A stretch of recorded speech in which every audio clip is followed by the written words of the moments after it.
Buongiorno, buona domenica e benvenuti a questa prima edizione di TG Sicilia, i titoli del nostro telegiornale.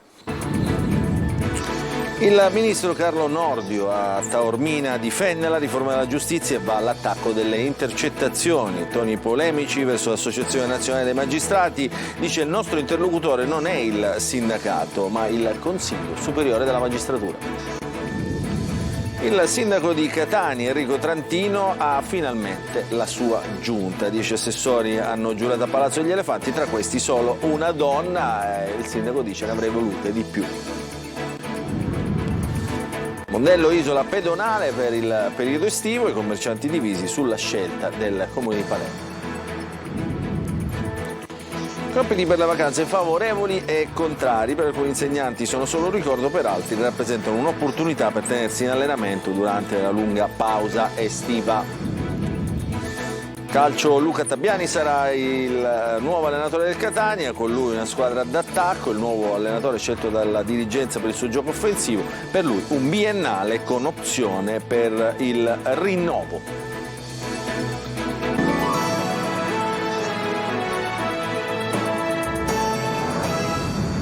Ancora buongiorno e benvenuti a questa edizione di TG Sicilia. Apriamo con il nostro telegiornale con la presenza del ministro Carlo Nordio a Taormina, ospite del Tao Book. Il ministro difende le riforme contenute nel pacchetto giustizia, soprattutto per quanto riguarda l'abrogazione del reato di abuso d'ufficio, poi attacca sull'utilizzo delle intercettazioni definite una barbarie. Il servizio.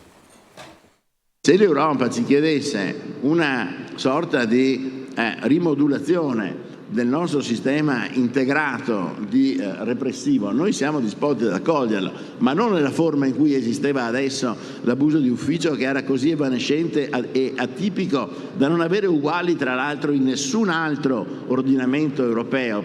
Il ministro Carlo Nordio a Taormina, in occasione del Tao Book, difende la riforma della giustizia approvata dal Consiglio dei Ministri, che introduce una serie di importanti novità normative, a partire dall'abrogazione del reato d'abuso d'ufficio. Il disegno di legge Nordio pone limiti anche al potere di appello dei PM. Se un magistrato singolarmente ritiene dal suo punto di vista che una legge sia sbagliata, soprattutto dal punto di vista tecnico, nessuno ha il diritto di togliergli la parola o di dire che interferisce. Ma in questo caso non era un magistrato qualunque, era il rappresentante di un sindacato di magistrati che aveva, prima ancora che fosse noto il testo, ufficialmente il testo del disegno di legge, pronunciato tutta una serie di critiche severissime, inconcepibile, contrario alla Costituzione, qualcuno ha detto addirittura, non so se un regalo alla mafia o comunque... Tutte queste cose, secondo me, in corretto italiano, significano interferenze.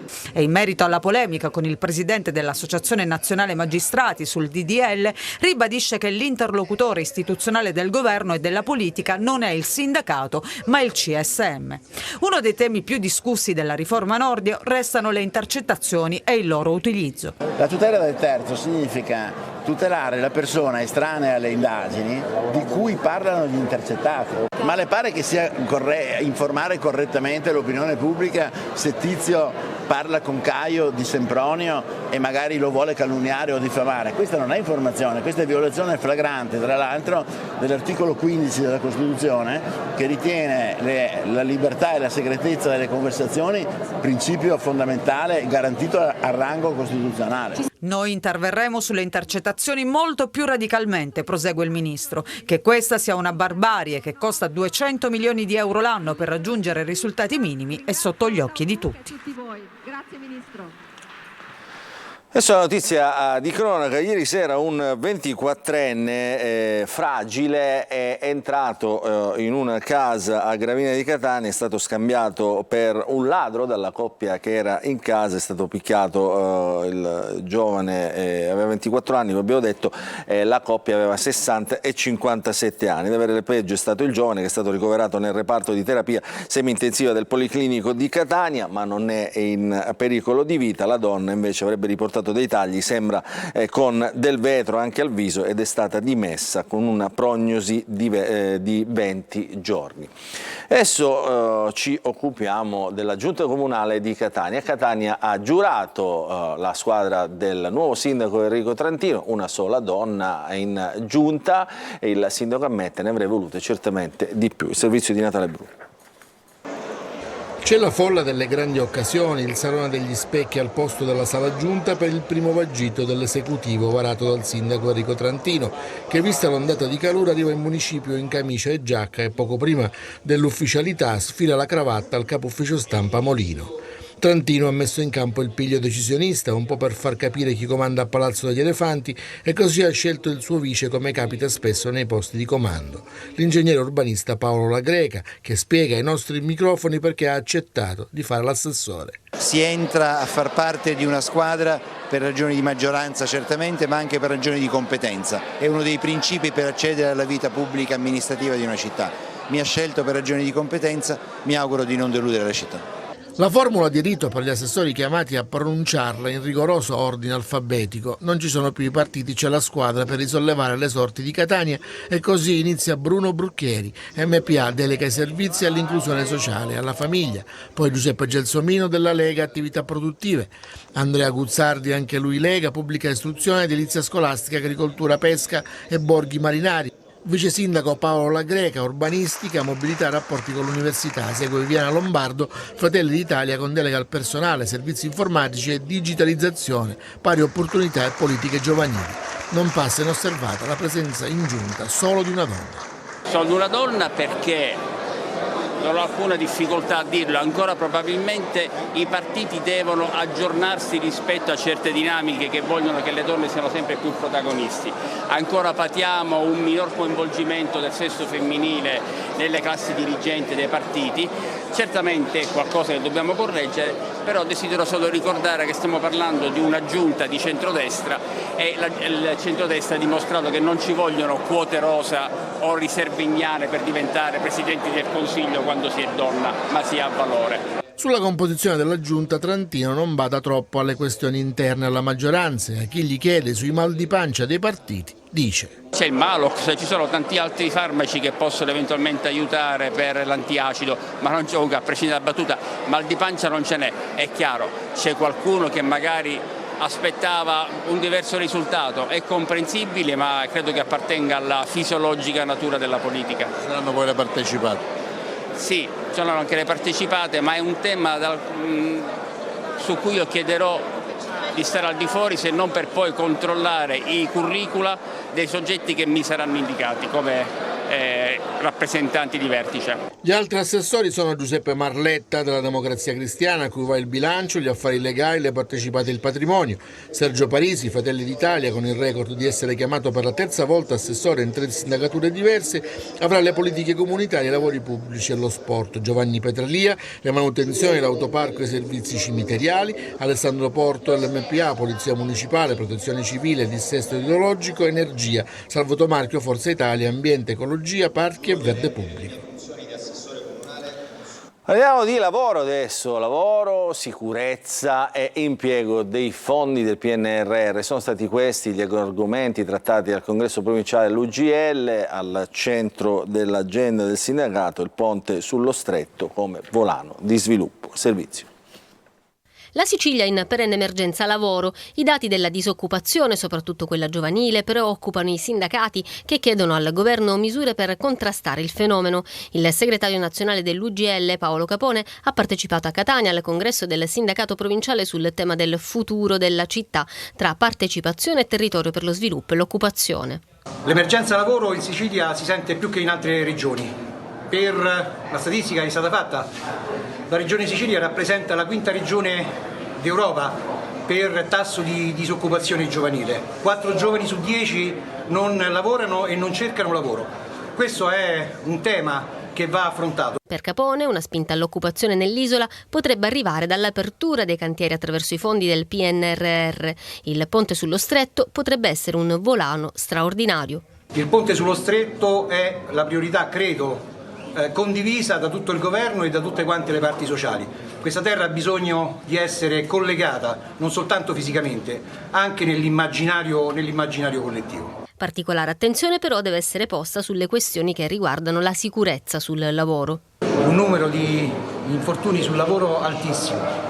1300 morti l'anno rappresentano una strage che deve essere fermata e allora in tutte le regioni d'Italia bisogna incominciare a fare sicurezza all'interno delle scuole, bisogna mettere in condizioni gli ispettori di lavorare per un unico ente, un'agenzia per la sicurezza dove ci siano gli ispettori dell'INAIL, quello dell'Espresal, quelli delle ASL, quelli dei Carabinieri, in maniera da fare incisive azioni congiunte. E poi ci sarà da affrontare la fine del reddito di cittadinanza previsto a fine luglio. Il reddito di cittadinanza va trasformato per coloro che sono occupabili, i nostri giovani, le nostre persone anche più grandi, che devono avere però l'opportunità di poter essere avviati al lavoro. Quindi politiche attive e formazione da una parte, assistenza dall'altra.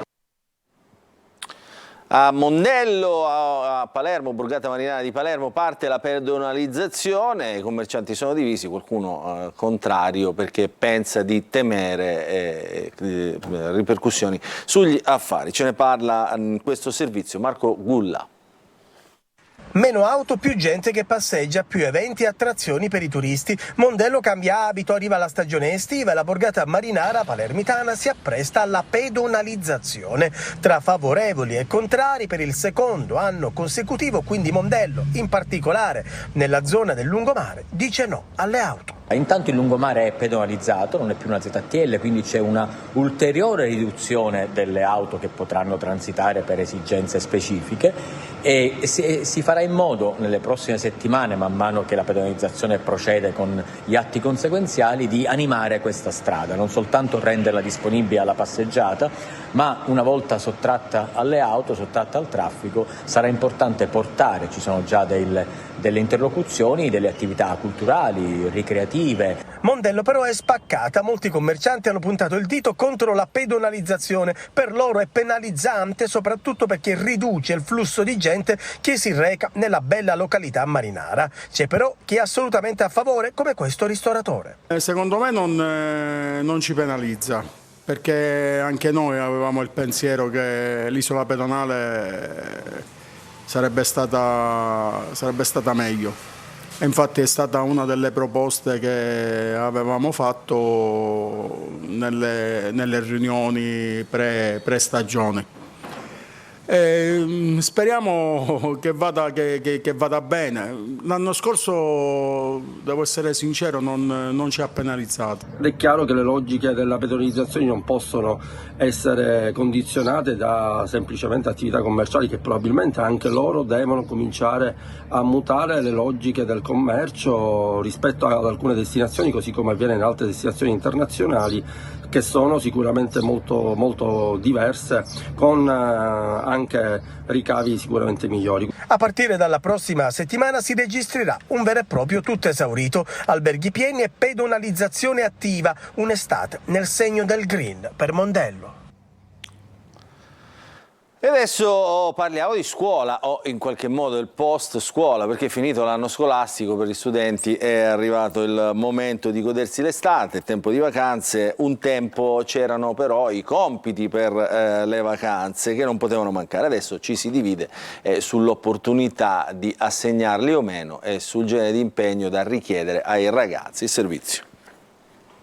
C'è il tempo per leggere, c'è il tempo per studiare, c'è il tempo per svagarsi e l'estate è fatta appunto di svago ma anche di lettura e di approfondimento dei loro interessi. Cari vecchi compiti per le vacanze, sembrano destinati a restare un ricordo o in alcuni casi ad essere svuotati dall'ansia che il termine compiti porta con sé per diventare altro. Non chiamiamoli compiti perché fanno paura detta così, chiamiamoli allenamento estivo. E in questo allenamento estivo non sono previsti orologi o scadenze, nemmeno libri ad hoc. Noi abbiamo dato con la mia collega dei consigli, delle schede, le abbiamo mandate loro, le abbiamo selezionate un po' a corredo di quello che abbiamo fatto durante l'anno scolastico. Di fatto le schede inviate o condivise sulle apposite piattaforme andrebbero scaricate, stampate, poi completate e al rientro verificate. Ma è qui che ci accorgiamo che anche questo termine non risulta appropriato. Non chiamiamo le verifiche, chiamiamoli, incontriamoci nuovamente, vediamo un po' a che punto siamo arrivati, riabbracciamo i compagni, riabbracciamo la maestra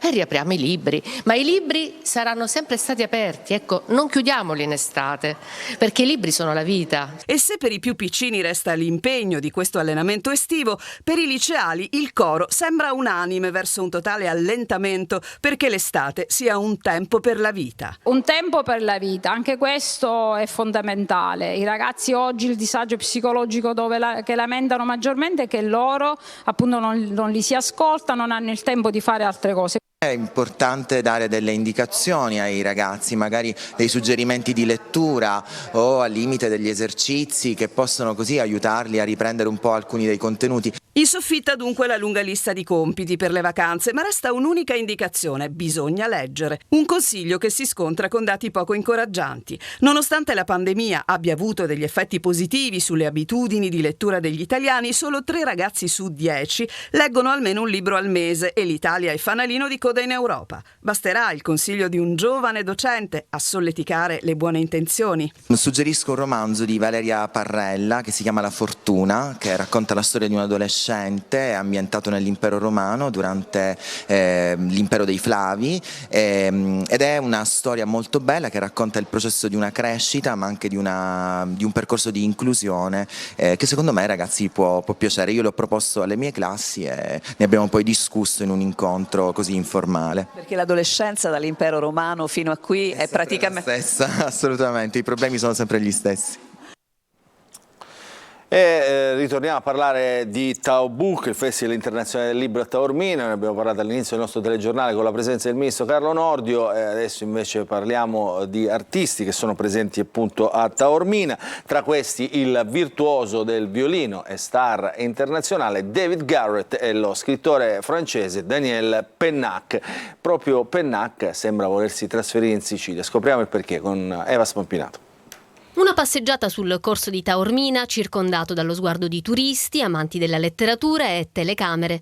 David Garrett, star internazionale virtuoso del violino, che ha creato un ponte tra la musica classica e il rock con il suo stile crossover, è stato uno degli ospiti più attesi della 13ª edizione di Taobook, che quest'anno pone uno sguardo trasversale sulle tante declinazioni delle libertà. Non è passato remoto, non è passato prossimo, lo testimoniano le coraggiose lotte delle donne iraniane.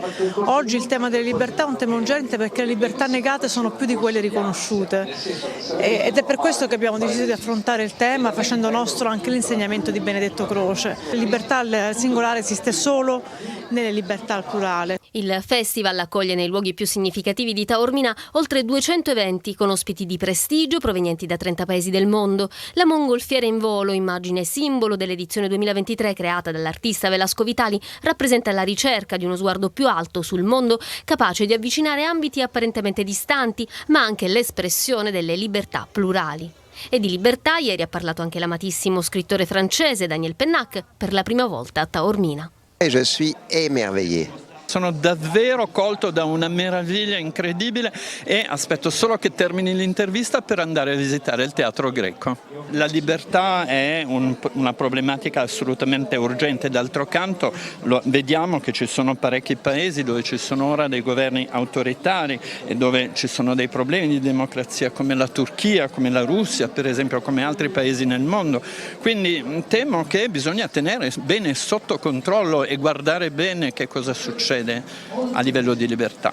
Che cos'è per lei la libertà? C'est pour vous la libertà. Ah, quelle heure il est?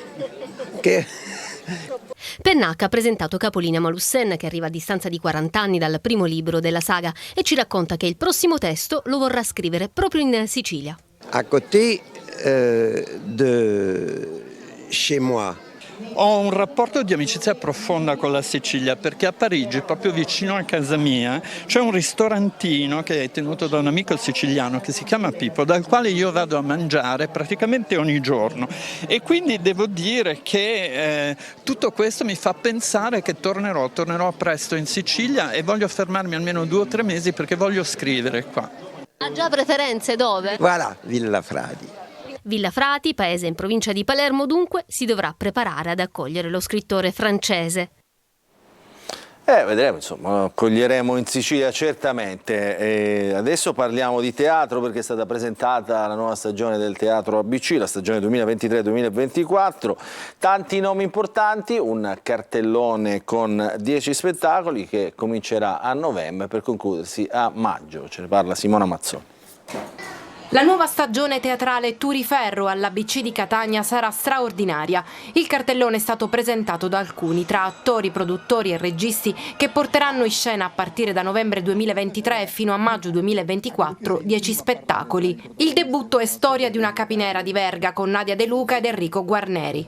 Come ogni anno, ormai è tradizione, 2 lavori, uno serio, drammatico, ed è appunto Storia di una capinera di Verga, l'altro sarà divertente, rilassante, comico, ed è Il bugiardo di Carlo Goldoni. Nel bugiardo abbiamo invertito i ruoli, perché il bugiardo è il figlio. Goldoni scrive di questo figlio scapestrato, scavezzacollo, non potendo io fare il figlio per ragioni anagrafiche qualche mese, non tanto, allora io faccio il padre e abbiamo cambiato, cioè qua è un padre bugiardo. E poi Pino Insegno, Gianfranco Iannuzzo, Barbara De Rossi, Marina Massironi, Ferzan Ozbetek, Claudio Bisio, Edoardo Leo e Pippo Pattavina, impegnato in Pensaci Giacomino, reduce da un altro successo teatrale di Pirandello. Pensaci Giacomino, che è la prima volta che interpreto, non l'avevo mai fatto pur conoscendolo perfettamente, ed è dire che è un piacere estremo è dire un'ovvietà, perché comunque recitare Pirandello è sempre una cosa unica, perché significa recitare uno dei più grandi autori del Novecento, se non il più grande in assoluto. Tanto impegno ed edizione nella programmazione del cartellone per Guglielmo Ferro, nella doppia veste di direttore artistico e regista. Qual è la novità di questo cartellone? La novità è che il teatro è un gesto contemporaneo e quindi noi stiamo andando sempre di più verso quello che è il teatro che rappresenta oggi la contemporaneità, non dimenticando i grandi classici. Questo è quello che ci conduce e che ci fa ogni anno portare delle novità all'interno del nostro teatro. Gli organizzatori e produttori Mario Fraello e Carlo Auteri hanno dovuto aggiungere alcune date, vista la mole di richieste per gli abbonamenti. In questa stagione, rispetto a quella trascorsa, abbiamo registrato degli aumenti inaspettati, e degli aumenti li immaginavamo, ma a parità di data rispetto all'anno scorso siamo ad oltre il doppio di abbonati. E adesso ci fermiamo per una piccola pausa, poi ritorneremo con il calcio.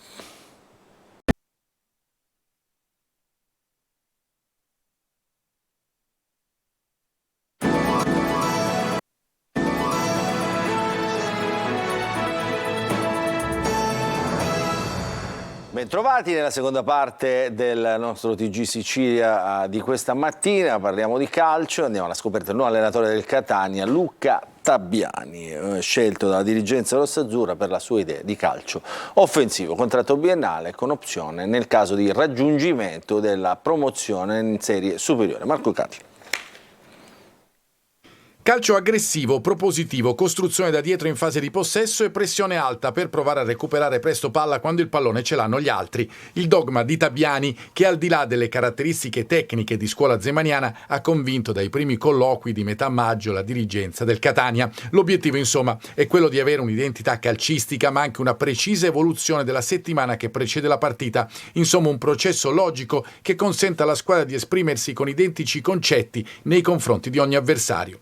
4-3-3, difesa alta come quella, per intenderci, che i tifosi rossazzurri hanno visto quest'anno nella Vibonese di Modica, tecnico che ha influenzato il nuovo allenatore del Catania. Ali larghe e spesso a piedi invertiti, altra caratteristica delle sue squadre del Fiorenzuola, visto che lì soprattutto Tabbiani ha allenato, lasciando un ottimo ricordo dalla promozione fra i professionisti al lavoro svolto in C con una squadra giovane e con un budget non certo elevato. Poi ovviamente sarà il campo a dire se il Catania avrà fatto la scelta giusta giusta, ma certe partite inquadrano ciò che i dirigenti vorrebbero vedere. Per esempio, la straripante vittoria per 5-0 del Fiorenzuola con la Reggiana, che poi avrebbe vinto il campionato. Era l'ottobre scorso e quella partita ha impressionato chi seguiva da tempo l'allenatore scelto, poi da Grella e la Neri. Quest'ultimo ha portato avanti il percorso già intrapreso con Italiano, sconosciuto all'Arzignano, visionato dall'attuale DS del Catania e poi esploso. Per Tabiani contratto biennale con la possibilità di adeguamento su durata e ingaggio nel caso di promozione. Porterà con sé l'allenatore in seconda e il preparatore atletico con Petralia, supervisore. Tomei sarà il preparatore dei portieri ed Emanuele Catania il collaboratore tecnico. Questa è l'ultima notizia, il nostro telegiornale finisce qui. Vi ricordo che l'informazione su Antenna Sicilia ritornerà alle 13:25. Nel frattempo vi lascio alla rassegna stampa curata oggi dalla collega Emanuela Corsi. Grazie per averci seguito, buona domenica a tutti.